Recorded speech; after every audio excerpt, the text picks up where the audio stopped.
Hello everyone. This presentation is about the National Trans Visibility March on DC, which took place in the fall of 2019. My name is Casey Ann Brimmer, and I use they, them pronouns. Just really quickly, I can repeat this at the end. My email is cabrimmer19@vt.edu. And I just want to jump in here. So, to quote my paper, as I write this, I think about my voice as an academic, as an activist, as a trans person. How much of myself should I put into my writing about this topic in particular? The personal is political, but should the academic be personal?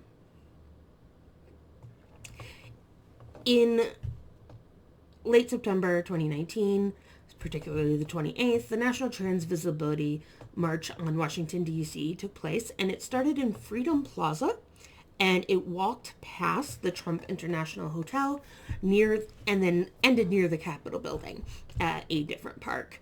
And this route was very strategically planned by the organizers.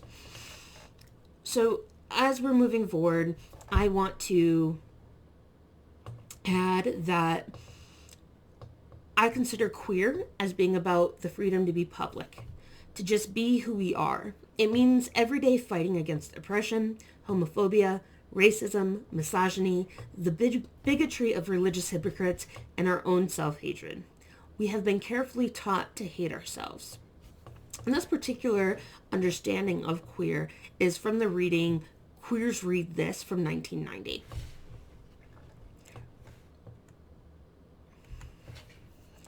So the positionality at the time of the march was, for me, was I am white. I was 28. I'm now 29.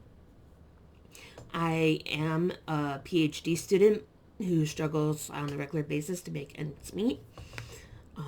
I have several disabilities, and I was married at the time to another trans person. I am transgender or genderqueer. Non-binary is another term I would use, but most specifically, I use the term genderfucked. Because genderfucked is a term that describes my gender identity as someone who sees gender as a violent process that fucks people over. While I see gender identity as an important aspect of people's lives, I also see gendering, especially enforcement of binary gendering, as a system of oppression. Colin Kate 2008 state that just as Rich denaturalized heterosexuality and foregrounded its violences and its real affects, it is crucial that the transgender continuum foreground the violences of sexual binaries.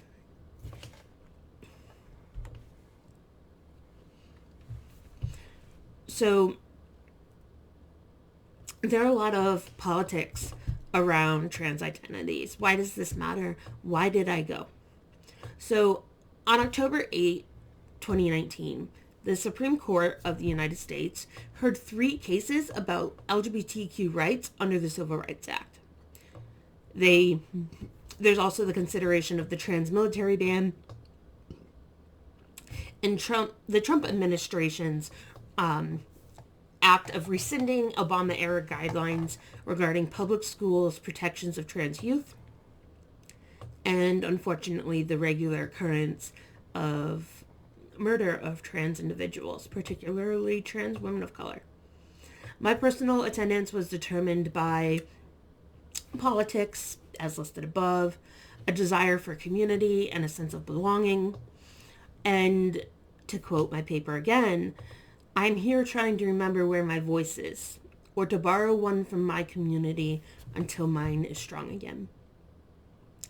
Additionally, for me, showing support for the silent or those who cannot be there for various reasons, recognizing that various forms of oppression and challenges prevent people from being at the march, including high suicide and murder rates of this community, increased poverty rates in this community, and dangers related to traveling for this community based off of what documents we can and cannot get our names on. In terms of methods, I used autoethnography. Adams et al., 2014, state that the term autoethnography invokes self, auto, culture, ethno, and writing, graphy. When we do autoethnography, we study and write culture from the perspective of the self. When we do autoethnography, we look inward into our identities, thoughts, feelings, and experiences, and outward into our relationships, communities, and cultures. As researchers, we try to take readers and audiences through the same process, back and forth, inside and out. So my writing method utilizes what I called a disruptive linearity. So use of footnotes. Not all important things are right in front of your face. Sometimes you need to search for them. And that was a really important aspect as I wrote this paper. So to be aware as I continue my presentation, I have opted to use the term cissexism rather than transphobia, as I believe cissexism does a better job highlighting anti-trans institutional violence. Cissexism is defined by the University of North Carolina, Asheville, Title IX office as the system of oppression that values and privileges cisgender people, upholds the gender binary, and marginalizes, oppresses, and makes invisible the lives and experiences of transgender and non-binary people. So there were 3 sections of this march. The rally at Freedom Plaza before the march took place. The march down Pennsylvania Avenue, again, noting that it was past Trump Tower. And the Congregation of Community at John Marshall Park, where the march ended. These are the questions I asked myself as I reflected on the march. What is this place, Freedom Plaza, transformed into by our presence? By our demands to be seen and heard and to be allowed to be free? Is this pride or protest, demonstration or disruption? Does it have to fall into a dichotomy? Does it have to be either or? We have made ourselves together and visible, together and stronger, together and perhaps not unafraid, but courageous enough to make ourselves heard anyway. I know there's a lot of text on this slide, so I just want to go over it really quickly. First, there's a quote from Berlant and Warner, 1995, who say, queer publics make available different understandings of membership at different times, and membership in them is more a matter of aspiration than it is the expression of an identity or history. They also say that in addition to making a queer public, they do not say this. I say this. In addition to making a queer public, the Trans Visibility March on DC developed a transgendered space in which the gender binary was transgressed and individuals were able to eschew the stigma assigned to their gender identity by dominant systems. While the term transgender is not a verb and cannot be made past tense, to gender something is a verb and can be made past tense. Stryker, Cura, and Moore, 2008, said transing, in short, is a practice that takes place within as well as across or between gendered spaces. It is a practice that assembles gender into contingent structures of association with other attributes of bodily being, and that allows for their reassembly. Transing can function as a disciplinary tool when the stigma associated with the lack or loss of gender status threatens social unintelligibility, coercive normalization, or even bodily extermination. Through the development of this transgendered space, individuals in attendance were able to challenge the bodily extermination of trans and gender variant individuals whose lives have been lost leading up to and during the year 2019. Cohen, 1997, argues that at the intersection of oppression and resistance lies the radical potential of queerness to challenge and bring together all those deemed marginal and all those committed to liberatory politics. So who was there? The organizers and speakers were obviously there. This is pre-COVID. It's in 2019. And organizers and speakers were pretty wide-ranging in terms of identity aspects and social locations. The crowd makeup was a spectrum of gender diversity represented in the march. Some of the identities that were included were trans, gender nonconforming, non-binary, masculine, feminine, cisgender, the gender disobedient, and the allies marching by our sides. There were trans athletes, trans Christians, trans socialists, trans feminists, and parents of trans and non-binary children, often with their children. I think as a white person, it's important for me to note that it was primarily people of color. Additionally, there were a lot of vendors at the event, both affiliated with the event and not. There was a significant amount of pride merch related to sexualities more than trans identities in the area. So there were like bisexual pride flags, pansexual pride flags. There were just rainbow pride flags, which do include trans identities, but recognizing the difference between sexuality and gender. Finally, there were police there, and I wondered if they were there to protect us or to control us, or both. And I'll come back to why it was important that the police were there in a minute. So as we marched along, very literally, retracing where we started, we began at Freedom Plaza, down Pennsylvania Avenue, and past the Trump Hotel. We used chanting, and particularly I say we were chanting for our lives. Some of the chant examples are say their names, hey, hey, ho, ho, transphobia has got to go. Black trans liberation now. The use of chanting to rile up crowds, maintain energy, and to clarify why a group is marching is common in this type of event. And it's like a mark back to whether this is pride or protest, or how pride began from protest. And the hey, hey, ho, ho chant is really like an intergenerational call to action. It echoes our past and our present and our future, as we will not be silenced until the transphobia or cissexism has indeed been stopped.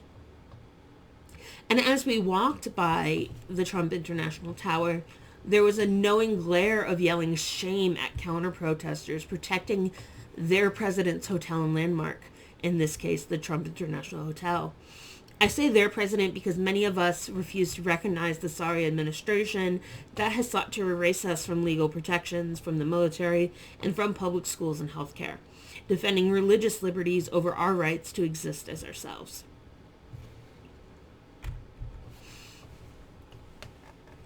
So, as beautifully made up trans folks struck poses in front of counter-protesters who had settled behind fences in front of the hotel, they sought to remind us their God does not agree with our existence, that we are bound for a hell created to torment those disobedient to a Bible never meant to include us. Counter-protesters serving as judge and jury as we marched to deny them their roles as executioners. The religious leaders of varying faith and denominational practices marching with us challenged the image of a God who hates us, with a God in whose image we are made.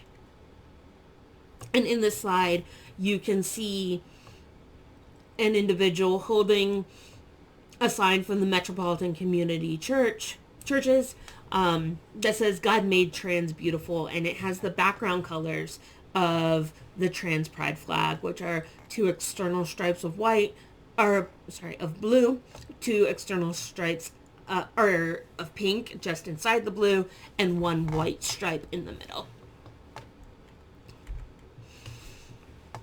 We meet again, or concluding the march. Again, we finished at John Marshall Park, and I felt like there was some bookending here, because we marched from plaza to plaza. And here there was like this moment of community. And by moment, I mean like when I left an hour later, there were still people there. And some folks talked with friends, other talked with new people. And my spouse and I talked with each other. And then a pair of moms who had the free mom hug shirts on, which honestly say a lot about the type of people who showed up to the march. A lot of trans people are kicked out of their homes and disowned from their family, and the ability to get a hug from a mom who isn't judging you for being trans, that can really mean a lot to some people. And honestly, it really meant a lot to me. My mom hasn't disowned me, but she doesn't recognize my transness either. So in conclusion, there were politics, pride, and protest. And particularly, we cannot be silent while trans people are being murdered and erased from government representation. It is 2020. The administration has since shifted, and trans people are being re-recognized by the government in several ways. But it will take some time to reverse, if it's entirely possible, the damages and erasure done by the Trump administration. The march created both queer and transgendered spaces. And finally, there was a lot of community. Community referring to a feeling of fellowship among people with a common characteristic, in this case the transgender community, bonding as gender minorities who share a political cause. Finally, this is my Works Cited page, and I want to remind you that my contact information is cabrimmer19@vt.edu. I welcome questions and comments at any time, and I look forward to engaging with you further. Thank you for your time.